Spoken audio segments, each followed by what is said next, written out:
এসেও যদি আমরা এখনো পর্যন্ত এই হ্যারাসমেন্টের শিকার হয়, তাহলে বাংলা ভাষাভাষী বা যারা আছে, যারা এখনো পর্যন্ত অন্য ভাষাদেরকে সম্মান করতে পারছে না, তাদের জন্য কিন্তু এটা খুবই লজ্জাজনক।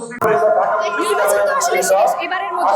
এখন যদি পরবর্তীতে নির্বাচনের জন্য যদি এটা কেউ আসতে চায়, সেটা হয়তো তাদের ইলেকটোরাল রাজনীতির একটা পলিসি হতে পারে।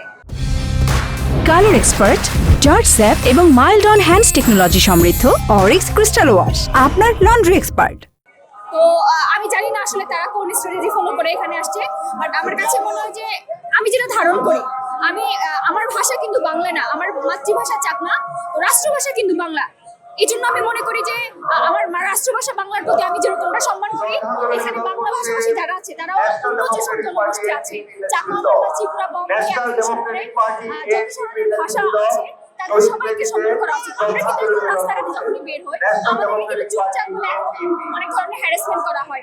তো 2026 সালে এসেও যদি আমরা এখনো পর্যন্ত এই হ্যারাসমেন্টের শিকার হয়, তাহলে বাংলা ভাষাভাষী বা যারা আছে, যারা এখনো পর্যন্ত অন্য ভাষাদেরকে সম্মান করতে পারছে না, তাদের জন্য কিন্তু এটা খুবই লজ্জাজনক।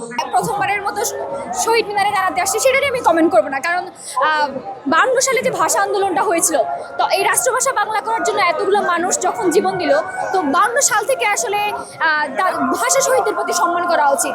এখন স্বাধীনতার এত বছর পরেও তারা এখনকার সময়ে যে এরকম জায়গায় ফুল দিতে আসছে, এটা আসলে আমি কি বলবো বুঝতেছি না। বাট আমার কাছে মনে হয় যে বাংলার ভাষা আন্দোলনের পর থেকে শহীদ মিনারে এসে ফুল দিয়ে শ্রদ্ধা জ্ঞাপন করা হচ্ছে।